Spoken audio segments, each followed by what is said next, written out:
built on relationships, focused on people, and rooted in the community. Welcome to the Build Blue podcast.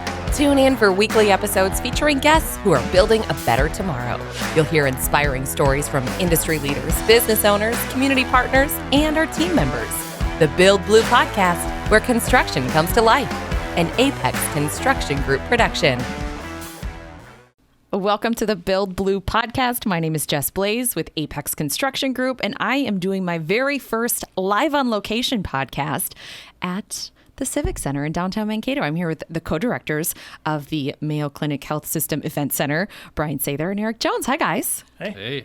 Thanks for having me. Thanks for coming down. It's kind of cold in here. It's a bit chilly. I forgot there was a giant sheet of ice over my shoulder, and we are actually in the APX Construction Group suite here at the Civic Center, which is beautiful. It's beautiful. You guys did a great job. I've been here twice to the suite, and neither time was for an actual event that was happening. It was for photos and a video and a podcast. Oh. We got to get you back for one of these last hockey games here. Yeah, that's so exciting. So the Mavs are dominating. They're back. They're dominating. They're between town. Number 1 and number 2 in the standings all year long, and we've got 2 more games left, hopefully. Yeah, hopefully. And so exciting for them that they get to have like a regular season this year. Yeah, it's been great to see the crowd just packed every night and people excited about hockey again. So cool. So I'm going to start by having you both introduce yourselves and give us a brief background of what you do here at the Civic Center. Brian Sather, co-director here at the Civic Center. I'm more on the non-ticketed side of events, so overseeing the hospitality, the conventions, the banquets, weddings, all those meetings. So really focus on that, and then the food and beverage side of things during events.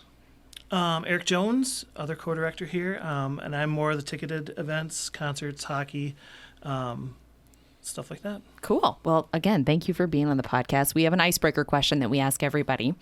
And so I'll ask you guys, if you could open and run any business that like you would own, it would be your business, what would you do? You know, I grew up in a family that had a plumbing business, so I know that's not on my list. After some incidents there with some sewage that I decided that's not the route for me. But I would probably go, I've always had a little bit of an interest in opening a restaurant. Sure. So that's probably my one thing I would go towards. You know, having done this for a long time, I've always kind of to work in a theater, like a true theater, where there's, especially after going through 2 years of doing our own conversions here, of setting up and tearing down through all that, to work in a true theater, the built-in stage, and to be able to do other things like theater and speaking engagements, those type of things. You know, it kind of has kind of been my goal. Other than that, I'm a farm kid, and you know, I get to play farmer. You know, hopefully, a couple days in the fall. So, if I could do that, I would go back to that. That would be great. Do all farm kids like to play farmer? Because we do. It's the best. I grew up on a farm, and my dad likes to play farmer. Yeah. He still goes to the farm and helps my grandpa and plays farmer. Right. And the older I get, the more appealing it is. Okay. Well, that's super cool. I didn't know that about you. There you go. So the community is so happy to have events back at the Civic Center, like hockey and concerts. And we want to talk about what was it like to go from normal, as we knew it, in a business like this to nothing, closed down, to now back to everybody cringes when you say new normal, but I mean, it is, you know? So what was that whole process like for you guys? You know, it was a challenge. We were lucky that we kept kind of our core team together here during the entire break, as you call it. We had a lot of events. They were a lot smaller in scale. One of the things we benefited from us is we had a lot of space. So we had a lot of small meetings where they were 8 feet apart. Yep. We had 20 people in our whole banquet hall at a board meeting, and it kind of looked ridiculous, but it kept us busy enough that, that was it was a challenge, though, from the mental standpoint, I would say. A lot of our staff just kind of, what's next? We didn't know. And then once we finally kind of got the go-ahead from the governor to reopen, I mean, we had 2 concerts 4 weeks out. So the staffing and all those things that other businesses see the challenges of now, that was a struggle just to get product, get staff in place. But now we're kind of rolling again and got things back going, and 5,000 people at hockey games. So anything else that... Yeah, I mean, I think, and we're not quite there yet. I think we're still missing some of that part-time labor component, but it's a lot better than it was. Like Brian and I last summer for that Jamie Johnson concert that was in the middle of June, we were out setting chairs 48 hours probably beforehand in the 100-degree heat. Yeah, we did it at 6 a.m. and midnight because it was so hot out that we learned a lot about stuff that we didn't have that hands-on with before. Learned how to clean a toilet. It was a lot of eye-opening experience, but I think it's made us a lot stronger too, where we have a lot more perspective on things, and we're able to train our staff better. We have some empathy towards things we ask them to do because we did a lot of it ourselves the last couple of years. Especially like the conversion of the arena, where we go from ice, where we put a floor down, we do a concert like we had to do for Toby Keith. That was our first one in October, and prior to this, I would just call up the operations staff and say, yeah, the floor's going down and coming back up. You guys got to do that. And when it was put back to us, and we worked our first 36-hour straight day, we realized, this isn't just as easy as putting down a floor and moving on to the next event. There's a lot of moving parts that we're obviously stronger now for having gone through it, where we're like, okay, and it's kind of embarrassing that you have to have that kind of a moment, like that aha moment where, okay, we can't, we need help. We need to be able to. But having that understanding, and the next time you call up that operations person and say, yeah, you have 8 hours to change over the arena, that being a little more empathetic about that, where you can say, yeah, that's not an easy turnover, and making sure that you have the things in place to help make sure that goes off smoothly. How long does it take with a full ideal team? How long does it take to put the boards down or take them up? Looking at like Toby Keith, his show ended at 11. There's about an hour of that kind of chaos, getting the fans out, starting to do trash, things like that. So by about 2 a.m., the stage is down, the audio and lights are all down, and at that point, that's when you can really start the full conversion of getting the insulated floor out, getting the glass out. And we typically should have the ice skatable by 8 a.m. the next day. So it's about an 8-hour process in a perfect world. But again, right now is not a perfect world. So looking at additional labor, outsourcing some of that labor to companies out of the Twin Cities that do this at Excel and places like that. So it's been a fun challenge, but. And we were looking at Toby Keith going, we need 10 people to come in and put this floor down because we need to do it in a couple hours. And we reached out to Mayflower Moving, where they've become a good partner with us on these shows because they've got labor, and they can do it quickly and not and dependable. And so, like for every conversion that we've done this winter, we've had Mayflower come in and help us. That's cool, and finding those community partnerships that make sense. And, I think everyone in the community knows that a floor goes over the ice during hockey season, but you don't, once you leave the Toby Keith concert, once you leave the Colston Bell concert, you're not thinking about what it really takes to make that conversion happen. And just because, the hockey game's Friday, they're using the ice all week for practice, so it needs to happen. Yeah.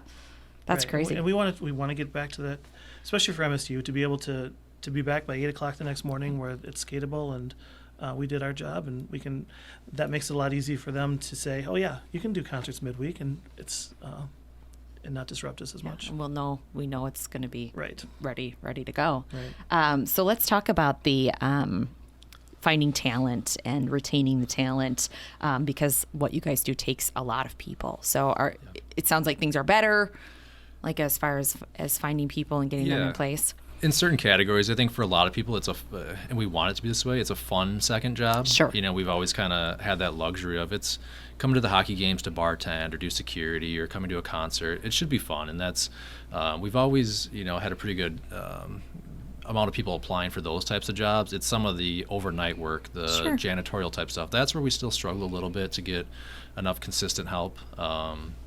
Well, that's to be expected. It's we know the job market's tough, and we've had to raise rates and be competitive and try to do everything everybody else is doing with advertising via socials and really just trying to be creative and outside the box as much as we can. So another thing that we've tried this year that we've talked about for years was leaning on volunteer groups. Where we have volunteer groups coming in, working concession stands, cleaning up after events and things like that have been fantastic. They bring in a kind of a new energy to the whole process, and we would have been kind of sunk this last year without that. But it creates a model going forward where we've got good partnerships in place there too. it sounds like you guys have really gotten creative in a lot of different ways. And We've had to. I know everyone has had to, but it's really cool to hear kind of what the experience has been like on the backside and the resources that you guys are using.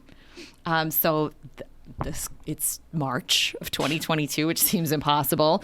Are you seeing artists and acts booking like the before time, like into 2019, 2018, or kind of what does the outlook look like? No, we're not where we were in 2019. 2019 for year was the best year that this venue ever had. We did 28 concerts, all of them successful. We didn't have a clunker in the bunch, so it was a very good year in that regards. 2020 was building off of that. We had a lot of great shows. We had just announced Alison Krauss, which is a band that we've been trying to get back here for a number of years, and we had a lot of shows teed up after that to fall into that just all went away.